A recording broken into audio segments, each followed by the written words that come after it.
Hello, everyone. Welcome to the AVC podcast. Yeah, you heard me right. I said the AVC podcast. Brandon and I had a bit of a falling out. Things just weren't working, so I decided to kick him off the show and bring in my friend Vincent. How's it going, Vincent? It's going really well. Thanks for having me. No problem. So yeah, this is now Alex and Vincent chat, and we will be talking about all the same things, just with less Brandon. So, Vincent, why don't you tell us a little bit about yourself? Well, when Alex first approached me about, coming on for the podcast, I was definitely intrigued. I'm glad he's doing stuff like this. And so I brought up the topic of, what if we just talk about just underlying tones, like seriousness in cartoons, I'm sure, especially nowadays, cartoons are like a really big hit, really big thing, especially with Cartoon Network. Things like Adventure Time, We Bare Bears. For those of you who are familiar with those shows, I think you'll probably know what I'm talking about. But of course, we'll go over like the preface of the shows and whatnot, and just get into those really meaningful things in what is seemingly so innocent and directed towards maybe a younger audience. Yep, and we'll get to all that later. But first, why don't you answer my question and tell us about yourself? Okay. Well, my name is Vincent Perez. I am going to graduate college really, really soon, in May, actually. Right now, I'm student teaching. Student teaching 7th grade Texas history. That's right, Texas is so egotistical that we make and require an entire year's class in our school system, but I'm loving it. I come from a pretty big family, and I've known Alex for a while, so like I said, I'm glad to be here. Yeah, so I was actually friends with Vincent longer than my previous co-host, whom we will stop referring to from now on. We met my freshman year at orientation. My roommate back then, who is now my roommate again, that's another story for another time. Anyway, so they went to high school together, and then through Armando, I met Vincent, and the rest is history. Texas history, you could say. So yeah, you might want to mention that you have a girlfriend, because I know from experience that if you don't mention that, they get a little annoyed. Okay, yes, I do have a girlfriend. She's great, she's wonderful, she's beautiful, and I love her very much. Okay, well, we got all that sentimental nonsense out of the way. So let's go over a few things from last show.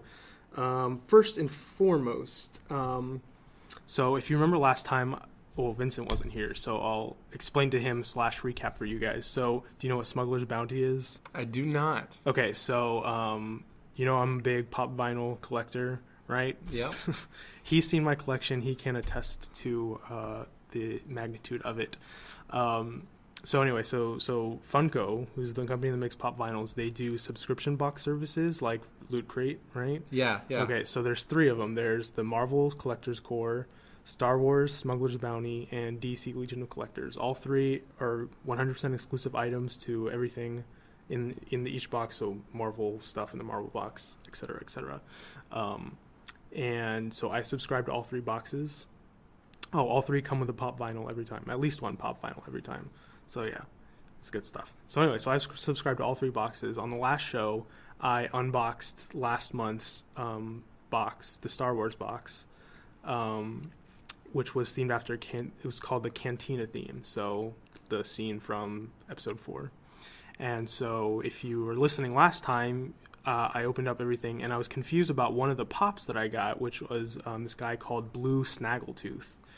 So he's this really minor character. He was in the Cantina. I don't even think he has a line. But anyway, so last weekend I was on Twitter, and I was scrolling through, and I saw something about no. I'm sorry. I completely forgot what happened. So I was going to I use this website to track my collection called poppriceguide.com. It's awesome. If you have a pop collection, you have to use it. It's so good for keeping track of what you have and what you want to have and what's coming out. It's just keeps everything all in one place, and it makes it a lot easier to manage. So anyway, that's my little plug for them. Go check them out. So anyway, so I was on Pop Price Guide, going to put in Snaggletooth, and I saw 2 Snaggletooths on the website. There was a red one and a blue one.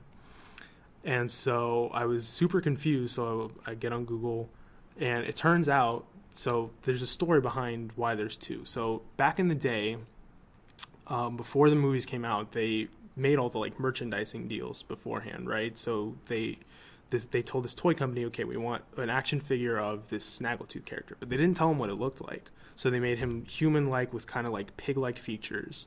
In the final cut of the movie, he was a lot shorter, more pig-like, and he was wearing a red shirt, whereas the toy had a blue shirt. So the toy is really rare.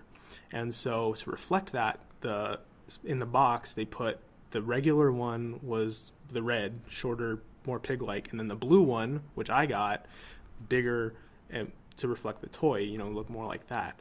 And so the blue one is what's called the chase variant. It's more rare. I think it was a 1 in 5 chance to find the blue one in your box, and I got it. So when I found that out, I was freaking out because I've never gotten a chase variant of a Pop before. And so everything I said about the box on the last episode, I take back, because getting this chase variant totally made it 1,000 times better, which I know is really selfish of me to say, because if I had gotten the regular variant and then I found out I didn't get the chase variant, I would have been even angrier. But anyway, that's just something cool I thought I would share. Blue Snaggletooth is valued on Pop Price Guide at $90. I paid $35 for the box, including shipping. So if I ever decided to sell it, which I wouldn't, I would have made my money back on that. So that's pretty awesome. Yeah. That's nuts to just like subscribe to something and then get something so rare. And then it's like, and then, of course, being a Texas history teacher and just being kind of a history nut, not a buff, but a nut, I think it's a really cool little piece of history to just have in your collection. And his collection is huge, folks. Like it's pretty impressive, to say the least. Yeah, it's a good hobby or a bad hobby, depending on how you look at it. I don't know. It's fun for me. It's also super stressful, so it's a double-edged sword. Yeah. A good hobby is good to have. Yeah. Well.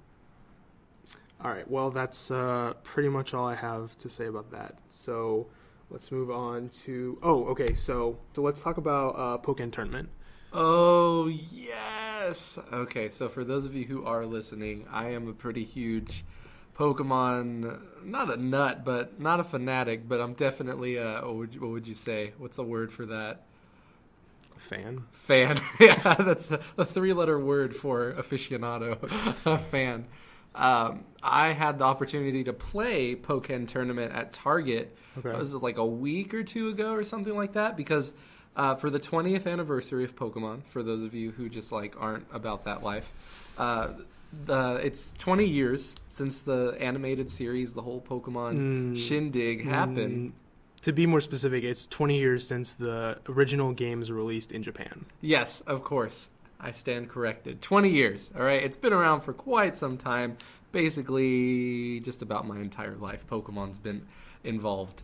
And so at Target's, they were giving away this promotional golden the Magikarp card. Yeah, the golden Magikarp card, which is I stood in line for an hour and a half waiting. Are you serious? Yes, an hour and a half waiting for the employees to get their stuff together because they didn't know what was going on. Of course they didn't. So while I'm waiting, near the electronics section of, Pokken Tournament came out the day of the promotional Magikarp release, and so I got to play through it, and I mean I gotta say it was pretty enjoyable, pretty entertaining. Okay, so real quick before I go back to Pokken, I went to Toys R Us on quote unquote Pokemon Saturday, which was the actual anniversary of the day of the release. So Toys R Us and GameStop both were doing giveaways. And so I went to Toys R Us to try and get a poster, which they had run out of, but they also had special edition cards. I want to say it was oh shoot, I can't remember now. Whatever, it's not important. Anyway, the guy was literally, he was like trying to get rid of them. Like he gave me 3 of each of the 2 cards. That is awesome. Yeah, but they didn't have the poster, of course, which was what I went there for. So that was pretty lame. But yeah, so I have extra cards if you want them. Oh yes, please. Well, actually, I have a funny story about that. I know somebody who went to, I don't know if it was that promotional card day at Toys R Us or if it was another one, but they were giving away a pair of them. And the person I know, they went at the very, very end of the distribution. Like Alex just said, they were trying to just get rid of them. Like, they didn't want them. And so they gave hundreds, these 2 huge stacks of these leftover cards to this person that I know. Well, they look up the value on eBay, and a pair of them is worth $15. Dang. Yeah, and now she has like hundreds of them, so she's just been kind of making a good chunk of change off of that. Oh my gosh. Yeah. Never mind. I'm gonna keep the ones I offered to you. So anyway, back to Pokken. So I talked about my initial thoughts on the show last time, and I was more than halfway through the quote unquote story of the game, which is pretty shallow. That's definitely not the highlight. If you're looking for a good story based game, this is not the game for you. But my thoughts haven't really changed much since last week. Still fun. It's towards the end. So the way it works is you get your rank up in this league. So you start off in the bottom league. You get your rank up through like round robin tournament, and then once you get to the top 8, you do a like bracket style tournament. If you win that tournament, then you battle the leader of the league or whatever it's called, and then if you do that, you unlock the next league. So you just do that 5 times, and there's some battles with Shadow Mewtwo scattered in there to try and make it look like there's some sort of plot going on. So I think when we recorded the last episode, I was probably done with the first 3 leagues, I want to say. So there was 2 more leagues after that. The last league, the difficulty curve was insane. I mean, it went from kind of challenging, like I would lose a round every once in a while, but when I was winning all my matches, to I was getting my butt kicked in almost every match, until I found out there's one really good thing you can do that's pretty cheap. So there's a counter move, which is when you hit the A and X buttons at the same time. You'll do a counter move. You can hold it down, more powerful counter. So when they're attacking you, usually I don't know how it works, but usually if they're doing a normal attack on you and they hit you, you'll hit them back. You won't take any damage. You'll hit them back for a lot of damage. And so that I found that was a really good strategy. Just pretty much spam that over and over. It was a lot less difficult. So if you're out there, you're having trouble with Pokken, and you're looking for me for advice for whatever reason, that's my advice. Spam the crap out of the counter move. But other than that, yeah, I don't really have much else to say. I beat the Grandmaster of the leagues. She was actually like one of the easiest opponents I faced in the final league. And so I'm more or less done with it. There's technically still more to do. There's more like clothes you can buy for your avatar. There's more titles you can unlock, but that would just require me grinding against the computer, which I don't really feel like doing. So unless, I have a bunch of friends over to come play the game with me, and to be honest, if I did have a bunch of friends over, I'd probably play Smash before I played Pokken. But yeah, if someone comes over and wants to challenge me, then I'll pick it back up. But other than that, I've put my time into it. I've had fun with it. So I think you just challenged every single listener to of this podcast. But so for each round, because I just got to play a demo of it at Target. Like for each round, can you choose a different Pokemon, or do you have to stick with one throughout an entire course or series of fights? So the way it works, so for each, so you have 2 rounds in a match, right? And then there's 5 matches in a round robin tournament.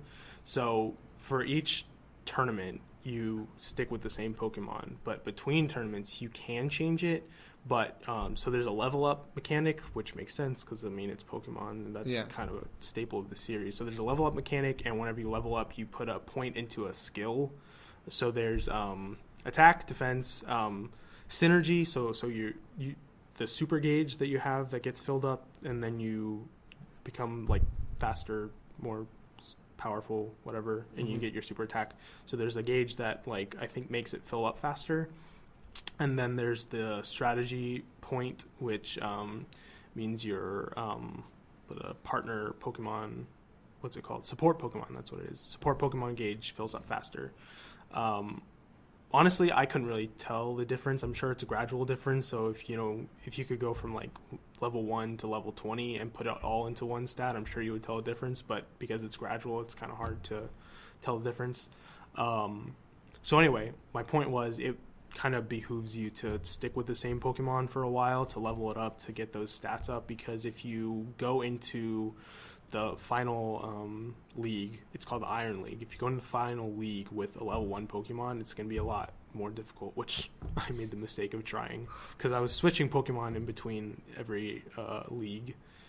For anyone who's interested, so I tried out every Pokemon just to kind of get a feel for their attacks and try out all of their different super attacks because they all look really cool. And I'm sure you could find a YouTube video of it that has all of them in one video.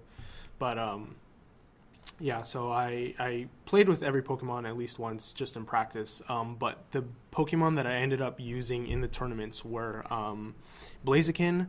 Blaziken's pretty cool.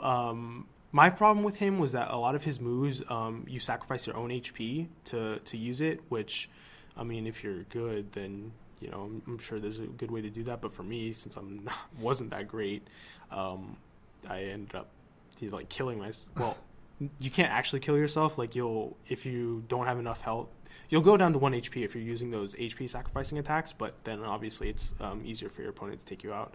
So I was putting myself in peril a lot of the time. And then I used Machamp. Machamp was a lot of fun. He's a super heavy hitter, not very fast, but he has some cool like grab attacks, so those were pretty fun. I used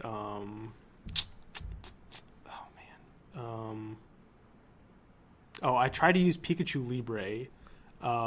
He was cool. He has got some pretty flashy moves, but wasn't very strong. He wasn't strong enough for me. His your super attack is called your Synergy Burst, and it just like did no damage, so that was disappointing. And then let's see, Blaziken, Champ. Dang it, I know I'm forgetting one. But the one that I ended up Charizard. Charizard was cool. So he's another power character.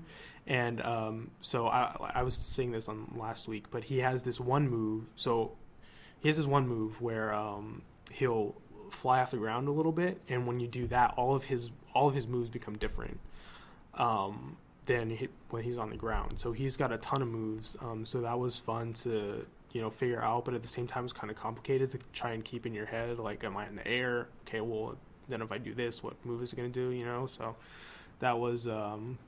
Charizard was cool. My favorite move from Charizard, though, was he can do Seismic Toss. So he'll grab you in the air and he'll spin you around. It doesn't do the globe thing like it does in the anime, show, right? Yeah. So that was a missed opportunity, I think. But I guess they were going for more realism. But it was whatever. Anyway, so that was cool. That was a nice little throwback. Throw. Yeah, but the Pokemon that I ended up gravitating towards the most was Sceptile. So Sceptile's a speed character, but he moves pretty fast. But a lot of his moves do pretty decent damage. He's got a good mix of range and close-up attacks. He also has moves that can heal you, like it'll steal HP from the opponent, which I found really helpful in a lot of situations. And his Synergy Burst does a lot of damage. Not quite as much as the power characters, but still did he did pretty good damage. And also, his Synergy Burst hit through opponents' blocking, which I think the other ones didn't, if I'm not mistaken, which I don't know if that was like an error, like an oversight from the programmers or what, but whenever the opponent tried to block my super move, they got hit. So that was also a really good reason for me to use him. Maybe that's just like, maybe it's a mechanic that they just made specific to Sceptile. I don't know.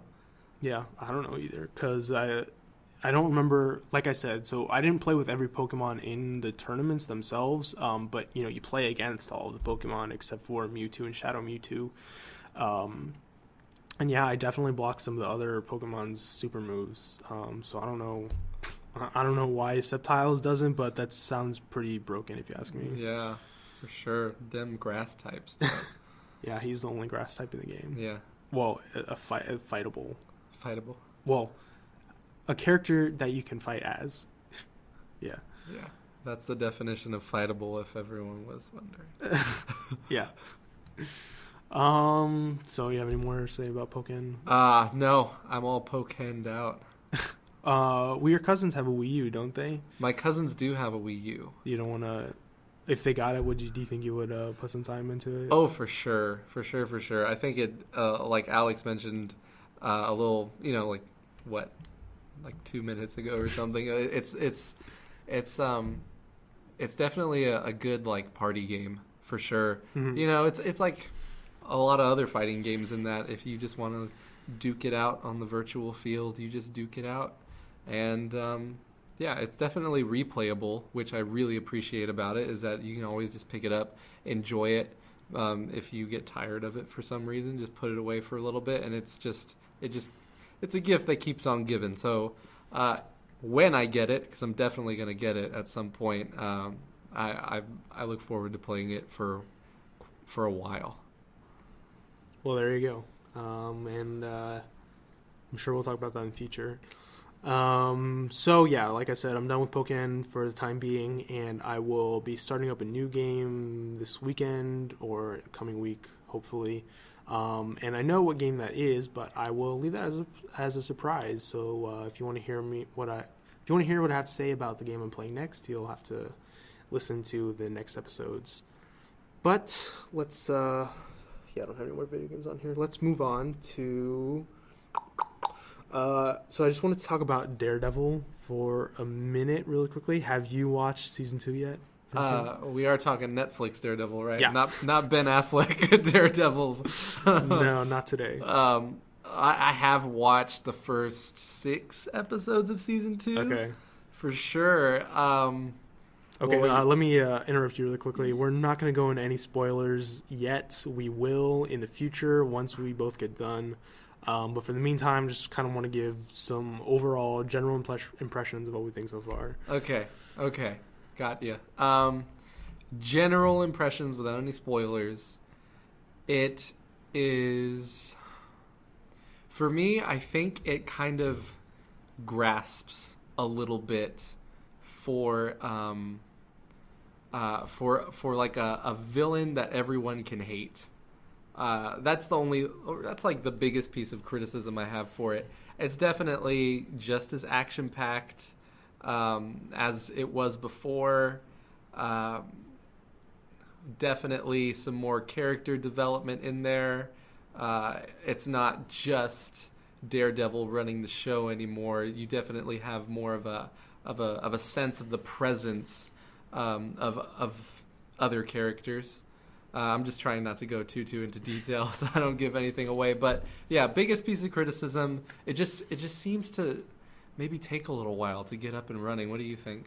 Yeah, I would agree with that. So if you remember from, I think it was the last show, my main criticism with season 1 was that I wasn't a big fan of the plot. It took too long to get going, and then once it got going, I thought it was pretty good. But and then the action was really good throughout. But this time, I feel like, so far at least. I should say I just finished watching episode 4 of season 2 last night, so I'm not quite as far in as Vincent.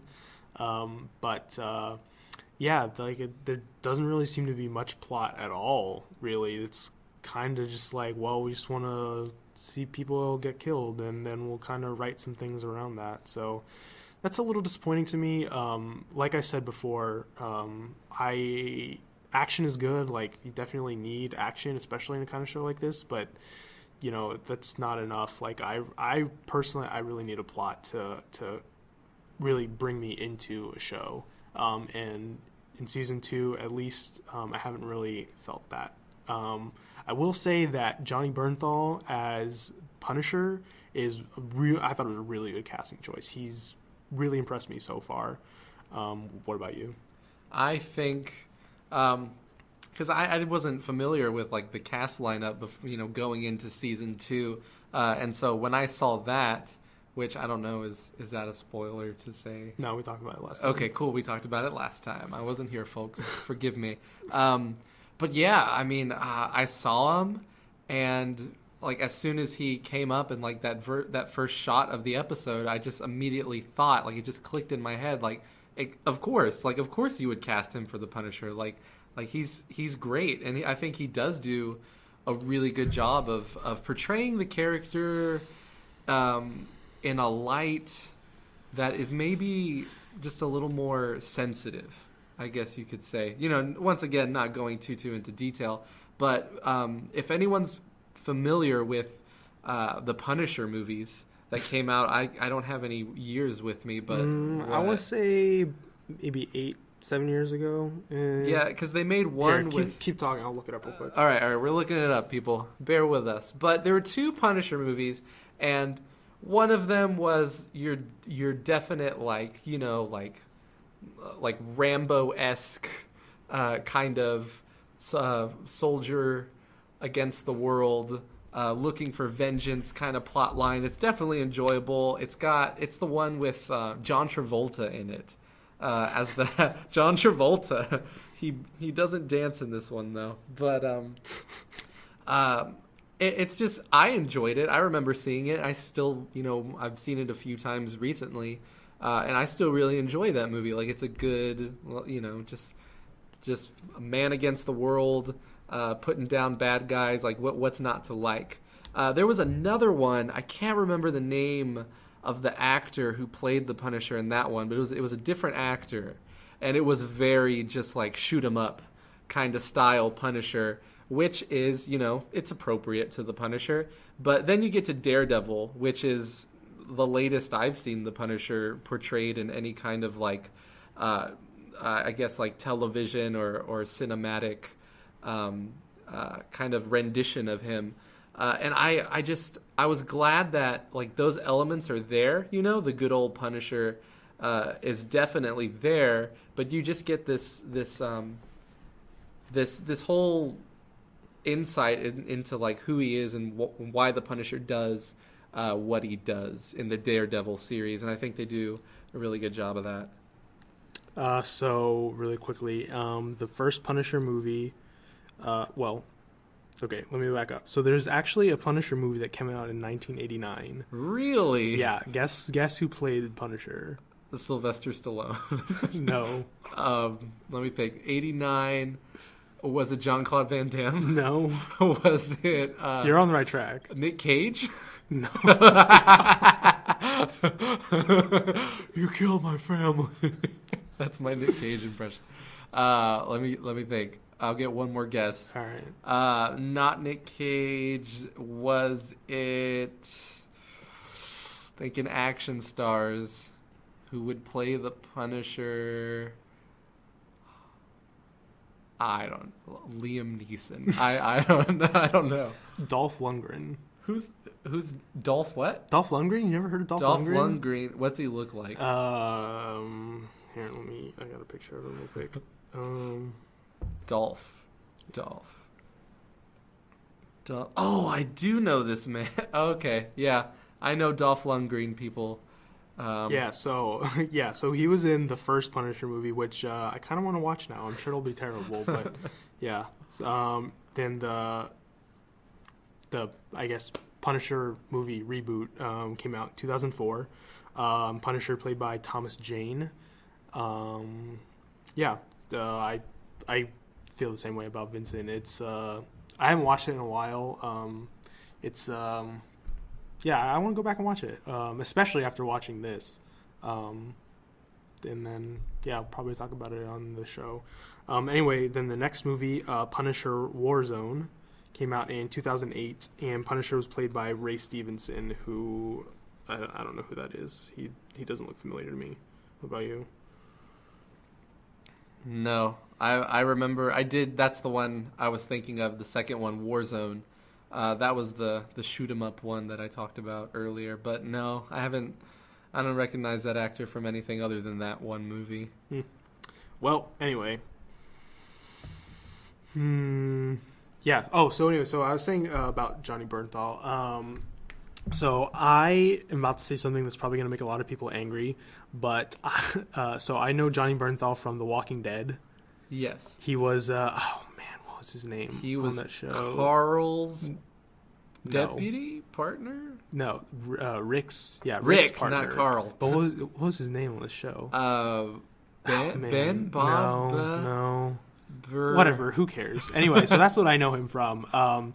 So anyway, what I was going to say that's going to make people angry is I don't like The Walking Dead. Like, I watch it just because I feel like I have to, honestly. Like, I have a lot of friends who watch it, and, you know, just everyone always says, like, oh, Walking Dead is so good. And I'm like, okay, well, I've come this far. I might as well keep watching it. So anyway, it's not terrible. I just, like, am not as pumped up about it as a lot of people are. So anyway, so that's where I know him from. And on that show, he infuriated me because, I mean, he was a douchebag. He was. So yeah, so I was interested to see how he pulled off Punisher, which, when you think about it, kind of is very similar to his character on The Walking Dead. Yeah, he still has that same accent, that little, like, country drawl. He still got it. Same haircut too, I think. Actually, it's just, you know, they kind of like took him out of a apocalyptic world and put him in Hell's Kitchen, which is like an apocalyptic world, I guess. But he definitely, I think he gets the job done. Yeah, so I've been impressed with him. Well, you know, I'll save that for whenever we do our full-on spoiler discussion after we get done. But yeah, that's. You just want to say anything else quickly about Daredevil? I mean, I definitely am a fan of the show. I would recommend anyone with a Netflix account or like somebody else's Netflix account. Like, I definitely am guilty of just leeching off of my sisters. But I think like everyone is. I'm pretty sure I read like an Onion article. Well, not the article, just the headline. It's like Netflix finds out that everyone who uses Netflix actually just shares one account or something like that. I know. Like, how do they make money? It's like it's just as a mystery as how. Like you'll look up a movie on Netflix and it says like unavailable for stream. Oh my gosh, I hate that. But it's available for DVD. I'm like, who gets DVDs in the mail through Netflix anymore? I don't know. I don't know. Where are my movies, Netflix? Anyway, but yeah, Netflix is awesome. Like, if they said today, like, you can't, like, share, like, if they kicked me off of my sister's Netflix account, like, I would get my own. Like, it's definitely worth it. Yeah. I used to be super anti-Netflix because I was always like, oh, I'm not going to pay for something I can get for free. Yeah. Because, you know, I have my ways of watching things that I don't want to watch. But it's just so convenient, and it always looks good, and you can get subtitles, which is pretty important for me. So, yeah, I'm definitely on the Netflix ship now. Yeah, I'm drinking that Kool-Aid. drinking that sweet Netflix. But yeah, Daredevil Season 2, if you haven't even touched the show, I definitely recommend it. Yeah. Definitely. Especially Season 1. I think, very gripping. And Season 2, you know, I'm not through it yet. I'm excited to see what happens. They still have my interest, and I would recommend it to anybody. Yep, there you go. All right, so we'll go ahead and move on, and we'll talk about Batman vs. Superman. Again... So, have you seen it? I have not seen it. That's what I thought. So, I'll just give my impressions really quickly, and then we will do a full-on spoiler cast in the future. hoping to get our friend Eugene in here, who is our resident movie buff. He's super into it, and he's super into movies in general. And I do know that he was overall positive on Batman vs Superman, and so I need him in here to kind of go back and forth with, because I did not like Batman vs Superman. I thought it was all over the place. There was a lot of plot holes. So you don't. I said on the show before twice that the movie looked like hot garbage, and in my opinion, it was hot garbage. I'm not trying to, bias you in any way, so I won't go on about it too much longer. But it just had a lot of problems. A lot of problems that the Man of Steel suffered from. I don't know. It had the elements of a good movie in some spots, but it just altogether, it just, I don't know. It just didn't come through. It was an intriguing plot, something that I don't think has been explored a lot in the comic books or the movies. And I thought, I was hopeful that they could make it interesting, but they just didn't. But like I said, we'll talk about that more later on. Do you have something you want to say? Well, I mean, despite not being able or not having seen the movie just yet, I heard from my brother-in-law, shout out to Patrick. My brother-in-law said that there are conspiracy theories out there that Warner Brothers told Ben Affleck that they would finance the next 2 or 3 movies that he wanted to direct through Warner Brothers if he would star as Batman. And so maybe it was just a deal, just another deal, just another movie. I think that, or at least I think that Ben Affleck makes a much better director than an actor. I 100% agree. Yeah, he's a really good director, but I don't know, Ben Affleck in front of the camera, maybe it's just the wrong end of the camera to be on. He's not a bad actor. Yeah, he's no. I don't think he's anything special. Yeah. But yeah, so I just heard that. I heard just a lot of criticisms about it. It definitely hasn't kept me from wanting to go see the movie. I definitely want to just get my own feel for it. But from the number of people that have seen it that I know and have told me a little bit about it, they didn't seem too impressed. But like Alex said, I guess we'll explore it a little more maybe after I see the movie. Yeah. So let's talk about go from one Batman to another. Let's talk about the Lego Batman movie. I am unaware that this was a thing. No. All right.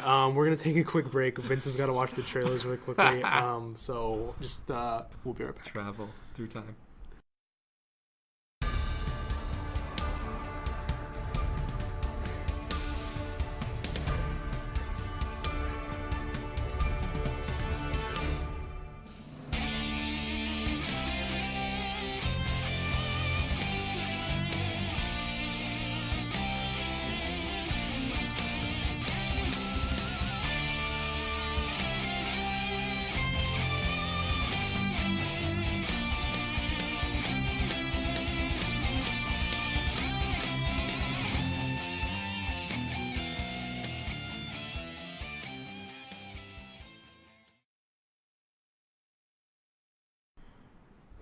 Okay, and we're back. So, Vincent, what did you think about the Lego Batman trailers? I have been exposed to something Batman and Lego-y. I love how it's Will Arnett and that he's back again. I remember, of course, I went to go see the Lego movie, and I've seen it a few times since then. And Batman is definitely the big personality in the Lego movie. And so, if you take Will Arnett plus big personality, then and you give him a movie, the Batman Lego movie that is, then I think it's a great idea. I think it's gonna be a pretty good movie. And people love Batman. The kids love Batman, and so yeah, I'm excited. You can't tell it in my voice when I'm talking like this, but I'm excited. No, really, I like what I see. Sorry, there's a moth or something in here. Anyway, I pretty much feel the same. We don't know a lot at this point. Let's see. We saw a bunch of villains in one quick screenshot. I saw Clayface for sure. I think Penguin and probably a few others. So it looks like it's going to be unless it's just a promo shot. If that's an actual screen from the movie, then that should be a pretty. I'm sure there's going to be a lot of trouble, which makes sense because we also saw the Justice League in that one quick shot when they were all running down the hallway. So yeah, it looks to be more like a Lego Justice League movie than a Lego Batman movie. We'll see how that plays out, but I'm just gonna say now that based on Batman vs Superman, I think the Lego Batman movie is probably gonna be better than the Justice League movie. So yeah, I guess we'll see. It's pretty much all I have to say about that. Yeah, I'm always really amazed at just how creative they are with creating the universe. Even if is it partly computerized, or is it all stop motion? There's got to be some computerization, Yeah. but I think it's mostly stop motion. I'm always really, really, really impressed by that. And if even if it is just all CGI, it's still immensely creative. And I love watching it. Just visually, it's entertaining. Apart from any plot or jokes or whatever else is going on, it's really creative. And I think, growing up with Legos, Legos was life. Legos is not a word. Legos? Yeah, Lego is the name of the company. The individual pieces are called Lego bricks. Lego bricks were life. I remember being really, really into Bionicle. Oh man, I had so many Bionicles. I still have a lot of them, but they're mostly dismantled now. I've got the original set. But oh my goodness, I like what they're doing. I think Warner Brothers is still making that move towards Justice League, and getting on the superhero bandwagon. And I don't think they're too late in the game for that either. But yeah, it seems like a good movie. Yep. So we will talk about that more in the future if there's more trailers and announcements and stuff. Did I get it? I don't know. Did you get it? I don't think so. Yeah. Sorry. Yeah, and then whenever the movie comes out, what did it say? Summer next year, I think is what it said in the trailer. Yeah, I just remember seeing 2017. Yeah. So whenever that comes out, we'll talk about it. Yeah. So sorry, I totally skipped one of the things I wrote down here. I just want to talk about Making a Murderer. Have not seen that one either. All right. I've heard that it's really scandalous. I've heard that it's controversial, but I'm not familiar with the plot or what the deal is. Okay, so I'll touch on it really quickly. So Making a Murderer is a documentary, Netflix original, about one man's trial. His name is Stephen Avery, and so he is. So you can't really call it a spoiler because it's a historical thing. So it's it already happened. So he was first falsely imprisoned for the rape of this woman a long time ago. He served 18 years in jail, and then he was exonerated on new DNA evidence afterwards. And then after that, he was the subject of an investigation about the murder of another woman. I think it was less than a year after he got out of prison the first time. And so this documentary, so the first episode is all about the rape trial and him being in prison and then getting out, and then, or maybe it's the first two episodes. But then after that, it's all about the trial for the murder. And so there's just a lot of, he was claiming that he was framed, and I won't say how the trial turns out because I don't want to spoil anything, even though you all know that I don't care about spoiling things. But, it's still relatively new, so if you haven't had a chance to watch it, because I know Vincent hasn't, I won't say how it turns out. But my feeling about Making a Murderer was that it was very interesting. It's a really good depiction, like a real-life depiction of the criminal justice system. It's not... it's not like Law and Order where, everything is all moves so quickly and all that kind of stuff. It's a really in-depth look at what happens. And that's kind of my main issue with it was that it just went on for too long. I felt like there was a lot of filler that they did need to have, like conversations between family members that were relevant to it but not critical. Like if they cut out a lot of that stuff, they could have made it a lot shorter, and I think that would have made it more interesting. I think they were just like, it felt to me like they were dragging it out to make it 10 episodes for an arbitrary reason. I think it could have been good. Honestly, I think it could have been a good 5 episodes, maybe 5 hour-and-a-half episodes. I think probably it would have been better, but it is what it is. I watched it with my girlfriend, and she gets agitated whenever we watch TV, pretty much. When we watch Jessica Jones or when we watch Breaking Bad, she's just, she just gets so worked up about TV, and she did the same thing with this, and for good reason. There's just a lot of things that, you look back at it and you see, like, really, like, is this really what people were thinking or saying? It's just like, how could you possibly think that? Now, of course, this is what the documentary makers want you to think. Like, they are framing all of this in a way that makes it seem like Steven is innocent.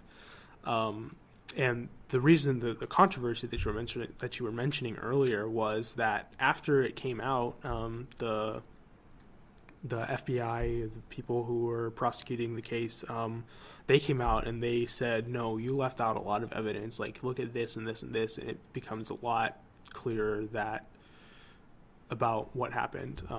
I might have just given away how the trial ends, but yeah. So I liked it overall. It's interesting.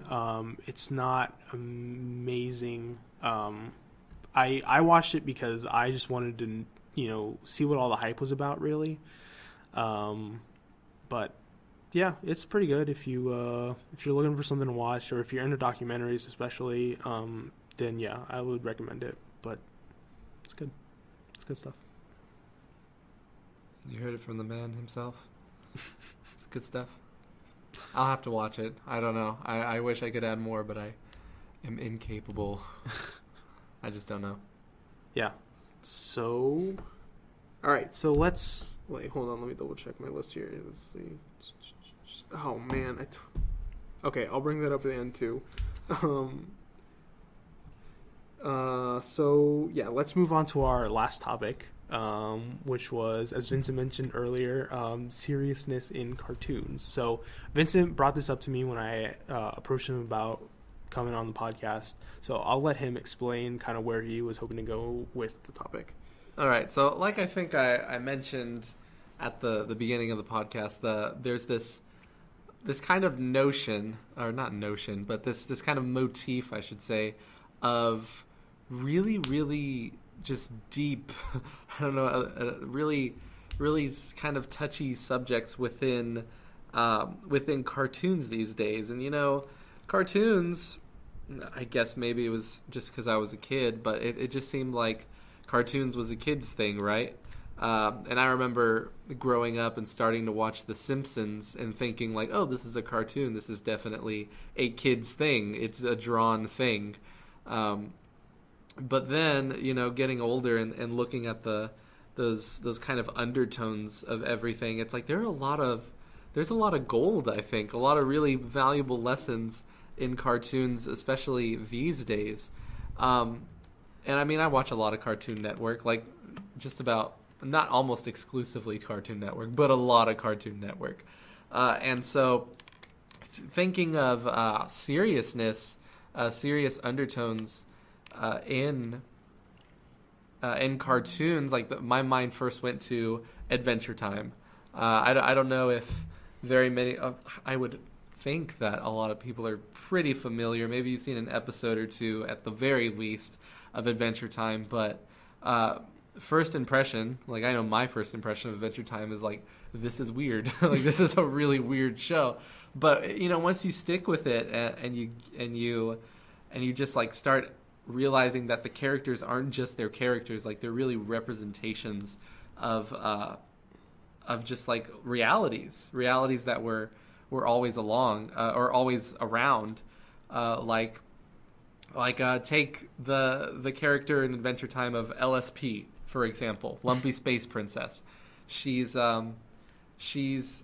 someone who is just obsessed with her appearance, with a perception of being outwardly beautiful and her popularity. She's just very superficial person. I think I read somewhere once that she's supposed to be the embodiment of like a Southern California girl, but in this mystical world with magic and candy people. Yeah, and so that's one example, at least in Adventure Time.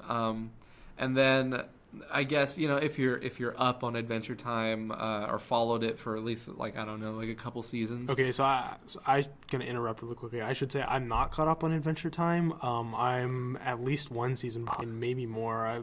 It's been a while since I've watched it, sadly.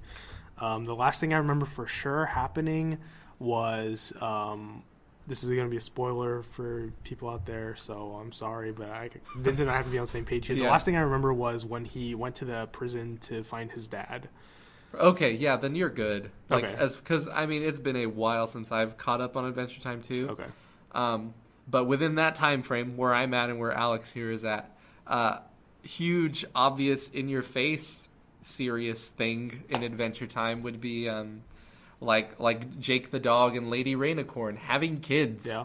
Like I remember watching that episode and I was just enjoying it, and then all of a sudden, just like the bomb drops, like Lady Rainicorn is just like, I'm pregnant, and I'm like, whoa, this show just got even realer, right? And I'm pregnant, and you're the father.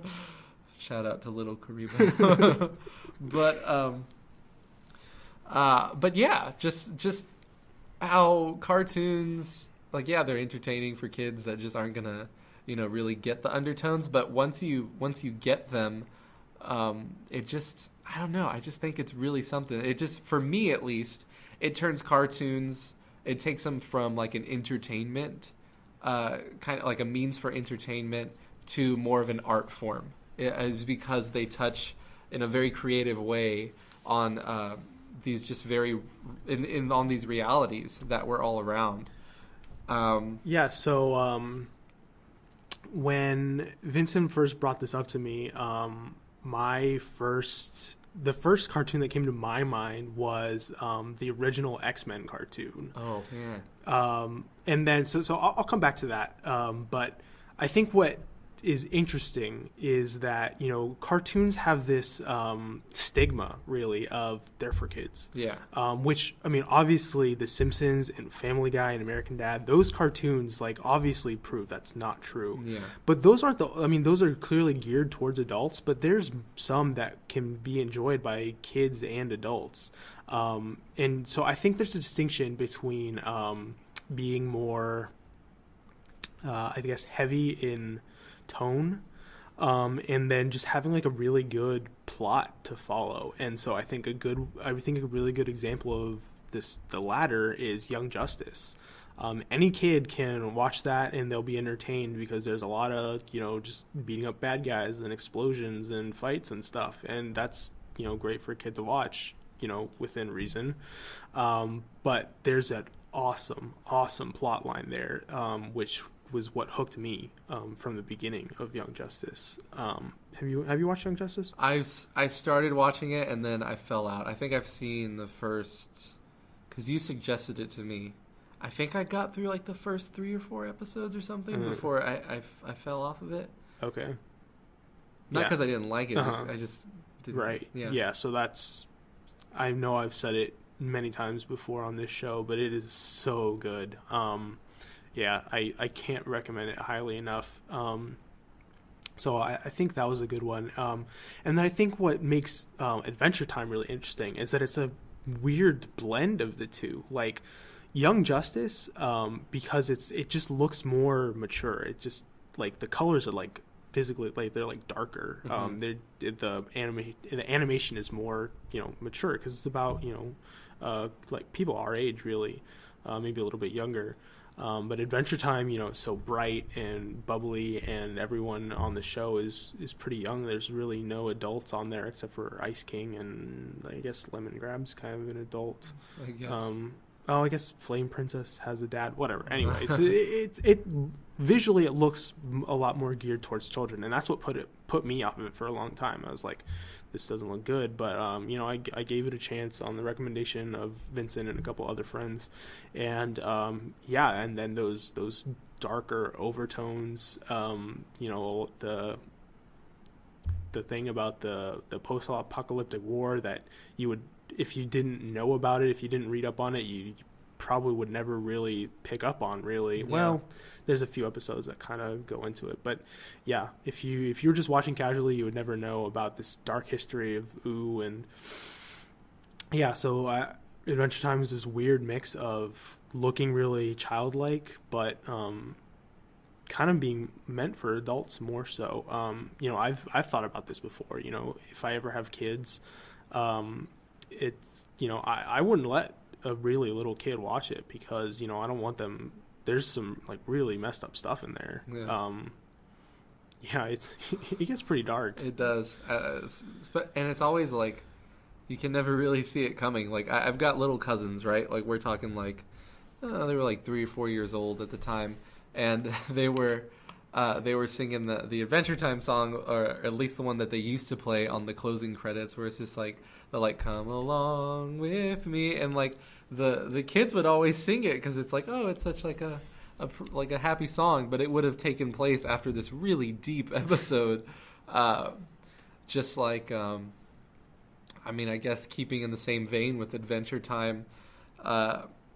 Sometimes it's not even things that they say. It's just like images that's portrayed on the episode, like the many different ways that like Bubblegum Princess just like manipulates things and people, and how her entire kingdom is made up of basically like science projects for herself, and how that's what she's surrounded herself with,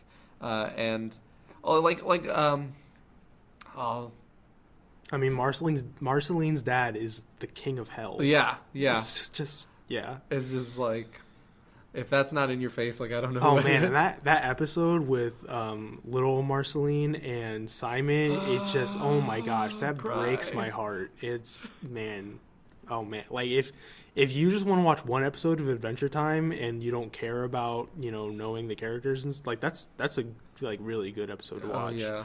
And not every episode is like that. So those are pretty few and far between where it's like explicitly like really adult themed, not like in a sexual way, but just more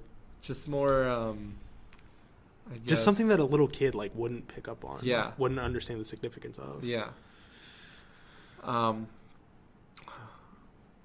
The other cartoon that I picked up on I guess more of like a lighter kind of note is We Bare Bears. I don't know, like I know Alex hasn't gotten a chance to see it, but basically, without any spoilers, I'm not going to spoil anything. Bears. There are 3 bears. The 3 bears are brothers. There's an he calls himself, his name is Ice Bear. And then there's Grizz, who's a grizzly bear, and then there's Panda. His nickname is Pan Pan. And they're all brothers, right? They stick together. And at the end of every episode, at least that I've seen so far, like the end note of every single episode, as far as I've seen, has always been just like a really good, like moral, like family brothers stick together through thick and thin kind of message. And it's like not everything is hunky dory, not everything is so great and happy, because these bears, like, they live in a very real world, I would say. I think it's a pretty accurate depiction of just kind of like young city life. People I guess more our age, like college aged people, can really connect with. Just trying to make it in the world, just trying to find your niche, and how these 3 bears just stick together through it all, and they're there to just help each other, as they're all supportive of each other when they're trying to find their niche in the world. So again, no spoilers, just keeping it very general. Like, that's a really real, I think, very profound and uplifting show to watch, just because that is such like a prevalent motif in it. Right on. So let's backtrack a little. Let's talk about X-Men. We're talking animated series Yeah. from Yeah. the 90s Mm-hmm. with Big Hair Storm. Yeah. all that hairspray. Yeah, all that Static. all that good stuff. So I've seen every episode of the cartoon, Vincent. Me too. Yeah. All right. So that's yeah, I don't really know why that one came to mind first. I guess I watched it pretty recently. I think I watched it last year. And then I watched X-Men Evolution and Wolverine and the X-Men after that. And they're all three of them are pretty adult, I guess you could say, but you know, the original cartoon, the animated series, there's a lot more focus on relationships specifically, and that whole, well, I mean, they all kind of touch on the anti-mutant hate kind of thing, which, you know, is a big metaphor for racism. But I think the relationships to me stick out more. What do you think about that? I think that it definitely is. I think that X-Men the animated series definitely fits in with that 90s era of like relationships. Like it's like a really, it's like a kind of like Friends, I guess you could say. They all live together. They're all in relationships.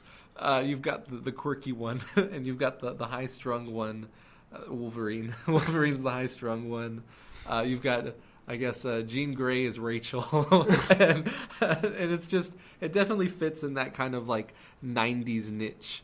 But you know, I like what you say about like just the relationships within the animated series. It's definitely centered around that. Like I think of Cyclops and Magneto, and this whole like wait, am I remembering it wrong? Is Magneto Cyclops' dad? No. I thought he was. No. Quicksilver and Cyclops are related, aren't they? No. I thought they were. Definitely not. What about that episode where Magneto puts them in that machine and they get white hair? Okay, well now you're talking about X-Men Evolution. No, that's not. That's Evolution. That's definitely Evolution, and that's his brother, Alex Summers, aka Havoc. Yeah. They are not. Him and Quicksilver are not the same person. In my defense, it's been about 10 years, so I think scratch that then, people. I mean, yeah. So I'm gonna nerd out really do quickly. I forget what their dad's name is, but the Summers kid's dad, he goes on to join the Starjammers after their plane crash. He somehow survived. The mom didn't. He went into space, and he was on this like pirate crew called the Starjammers. Yeah, so I don't know. I mean, I guess I can see how Vincent got confused there, but they're definitely not the same. It all muddles together, folks. I'm sorry. Well, as far as relationships, I guess I'll just ask Alex, like, what stands out to you as far as relationships with the animated series? The original animated series. Yeah. I mean, that whole Wolverine pining for Jean Grey. Mm-hmm. I think that's probably the best example. Kind of that love that he can never have. I mean, obviously he has other romantic interests later on. But yeah, well, I think of that. I think of him and Jean Grey mostly because there's a meme where he's laying in bed. In the show, he's laying in bed, he's holding this picture of her, and he's like touching the picture, and like, which is, he could have her. She might have been dead at that point. But anyway, and so there's this meme where it'll show that scene, but it'll like have something over his face and then something over the picture, and it's, I don't know, it's funny. Yeah. But let's see what other relationships are there. I can't really think of any off the top of my head. Rogue. Yeah. What about Rogue's ability to just not have a relationship? That sucks. Because of her, because of her. not even condition, it's her powers. Yeah. Like that's that kind of that kind of like, oh, it's me mentality of everything. Like I can't associate with people, like I can't get close to people because of me and because of something that's that just prevents me from making connections with people. I think Rogue is pretty much like the spokesperson for that. You've got Cyclops, who can't take his glasses off. Yeah. I think Alex and I relate. We can't take our glasses off, or else we can't see. Not so much the laser beams, but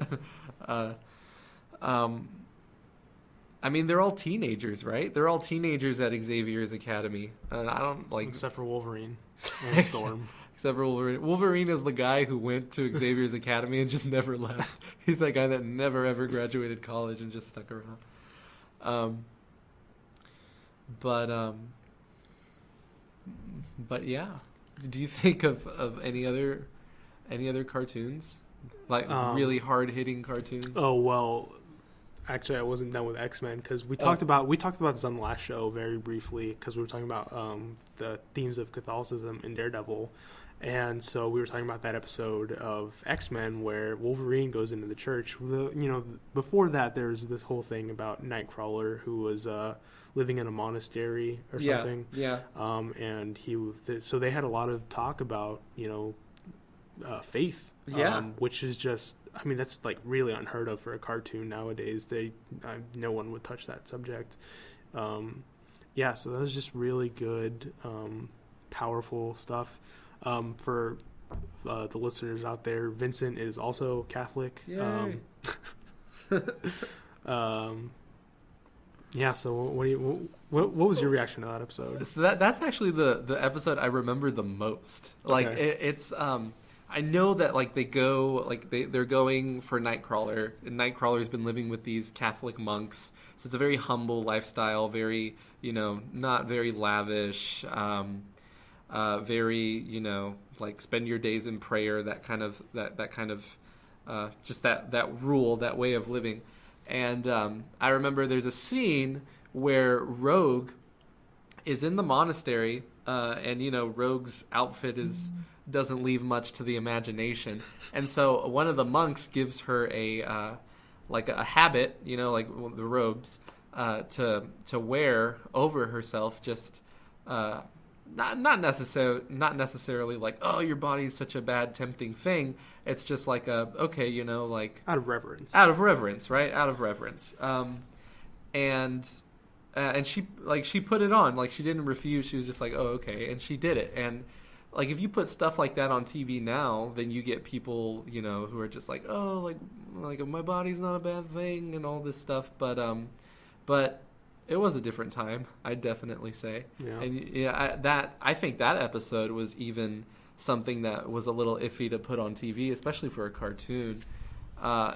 And throughout the whole episode, there is a lot of talk of faith and like, what is faith? What do you believe? And there's a lot of talk with Wolverine throughout that episode. Wolverine's done some stuff and he's seen some things. And throughout the episode, Wolverine's just like, no, like, I'm not having it. Like, I don't, like, this is so dumb that you think this way, Nightcrawler. Because Nightcrawler, of course, is, growing up in a monastery with all these monks, very pious. But at the end of that episode, there's a scene where Wolverine walks into a Catholic church, and he kneels down in front of the altar, and he's praying, and he tells God, he says something to the effect of, like, God, I know that I've messed up a lot, and I haven't done very well in my life, but I'm going to try to do better. And it's just like, Wolverine was like my favorite superhero growing up because he was tough and he was strong and he was just like hardcore. And then here you have him in this episode that is not really misplaced in like the string of events, because of course Nightcrawler is an X-Man. But just not the gravity. Yeah, I guess gravity, like the weight of the episode is something that isn't expected. Like, even if you go back and watch the whole series straight through now and then you see that episode just stands out so much. Yeah.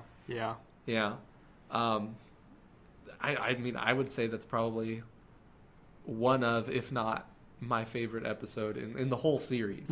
But yeah, that episode's pretty awesome. And as far as like seriousness in cartoons goes, I think that's definitely one that's worth bringing up. Yeah, for sure. But yeah, any other cartoons that come to mind? Like we've got X-Men, Adventure Time, We Bare Bears, Friends. But I don't know. I think that's good. Yeah. Yeah. All right. Okay, people. Something to think about next time you watch TV. Surfing the tube. Do people say that? I think people say that. Yeah, sure. Why not? They do now. I thought I had something else to say, but it's escaping me. So I guess we'll move on. So that brings us to our next segment. I'm sure it's all your favorite segment, called Fanfic Fights. Oh, so Vincent hasn't listened to the show, so he doesn't know what's in store for him right now. So Fanfic Fights, for those who don't know, like Vincent, is basically my version of Screw Attack's Death Battle, but with a lot less science behind it. So what I'm going to do is I'm going to tell you two characters. Okay. You will pick one of them, and then you will argue why that character would win in a fight against my character. And so our characters this week are Queen Elsa from Frozen Okay. versus the Ice King from Adventure Time, fittingly. Okay. So you go ahead and pick. All right. So when we say fight, are we saying fight till you're out of HP or fight to the death?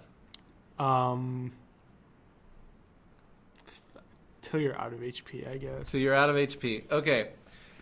I'm going to say between Ice King and Queen Elsa that I'm going to pick winner between those two in a fight would be Ice King. I'm going to go Ice King on that one. All right.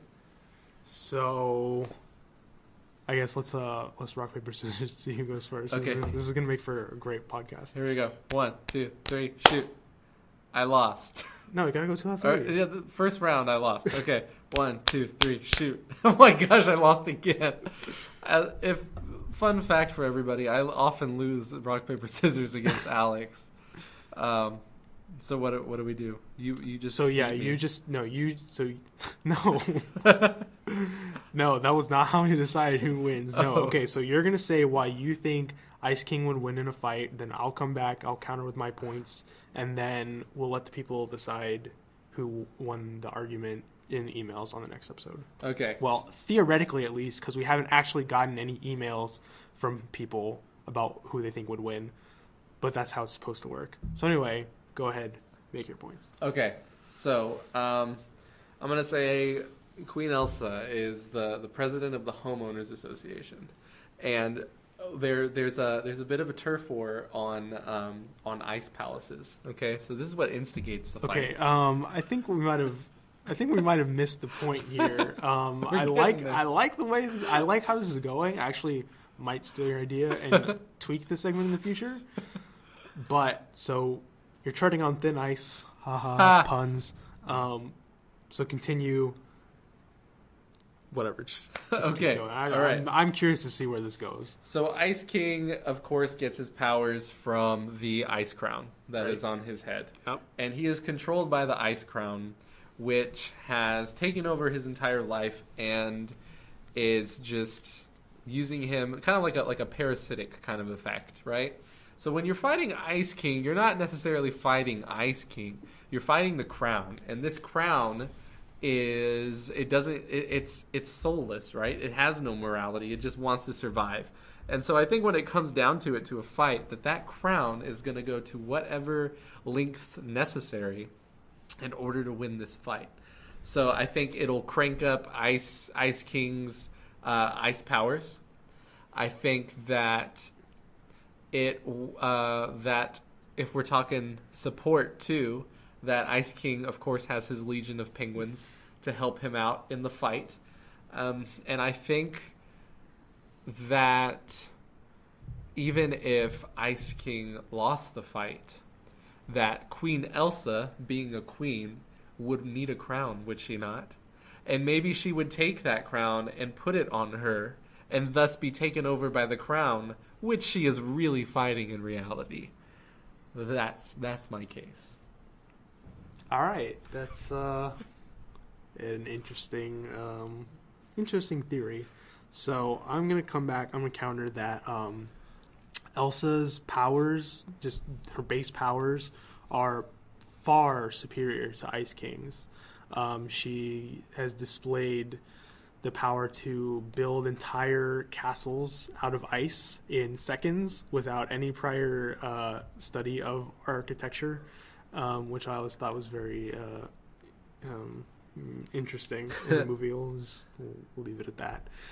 She has the power to create sentient life from ice.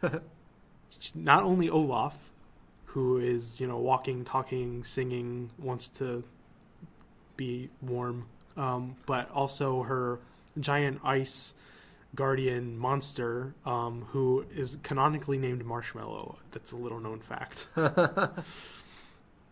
So she could create an army of giant snow monsters, which would wipe the floor with Ice King's army of penguins. And then she can create dresses and ice skates out of her ice powers for whatever reason. Her powers are just a lot more varied, a lot more powerful than Ice King's ice capades. And as far as wearing the crown, I mean, she already has a crown. She already has ice powers. Why would she put it on? It doesn't make any sense. And I guess the cold never bothered her anyway, so... Yeah. Okay. All right. So you've heard both sides of the argument. So now you can write in to tell us who you think would win. The email address is abcpodcast92@gmail.com. And so speaking of emails, we actually got our first listener email this week, and I will pull that up really quickly. Vincent, talk. Okay, this is Vincent talking. Okay, this isn't a segment of the show. Vincent talking should not be a segment of the show. Okay, we're here. All right, we're here. All right, so the email says, Dear ABC Podcast, I just wanted to say I love your podcast. Also, your girlfriend sounds super cool. Sincerely, your biggest fan. Well, that is very sweet of you. Whoever you are, he or she wished to remain anonymous, so we will respect that anonymity, I guess. My girlfriend, she's all right. Whatever. I happen to know his girlfriend, and she's very nice. She is, as our email says, super cool. That's a direct quote from that email. Yeah. I hope whoever wrote that email is not a guy, because I might have to kick his butt. In an ice battle? Yeah, let's do it. That's right. It's about to get yo,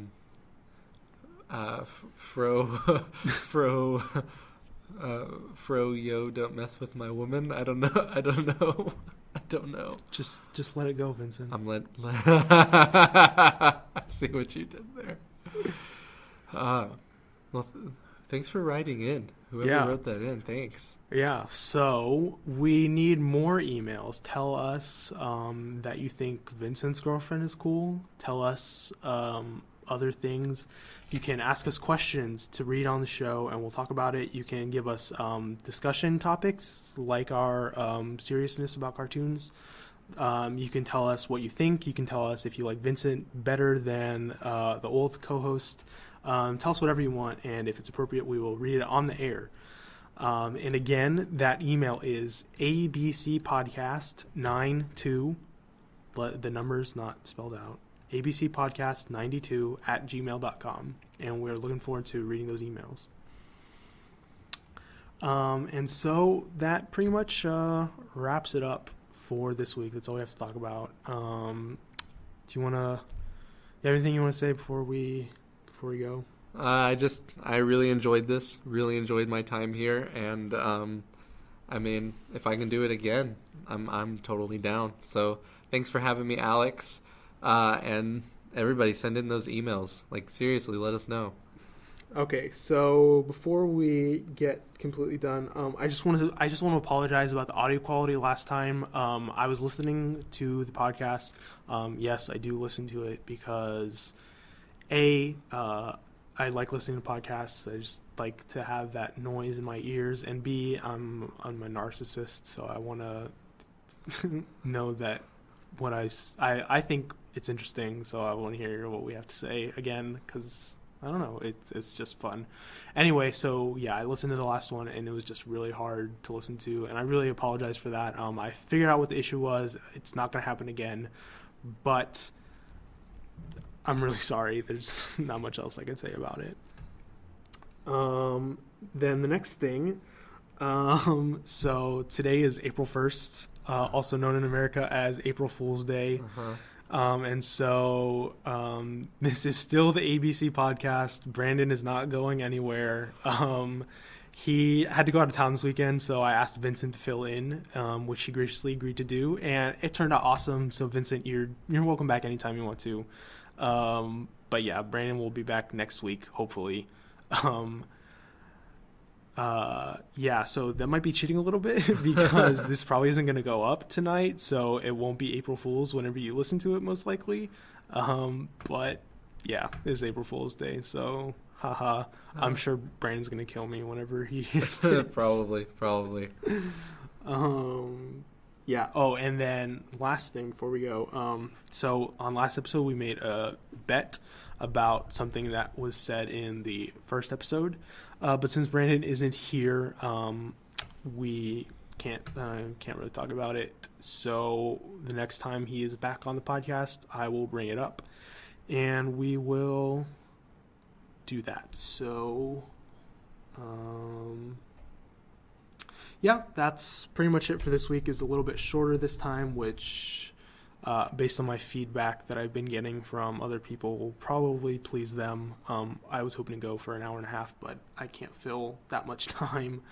So we will just cut it there and say thank you all for listening, and we will see you next week. All right. See you guys.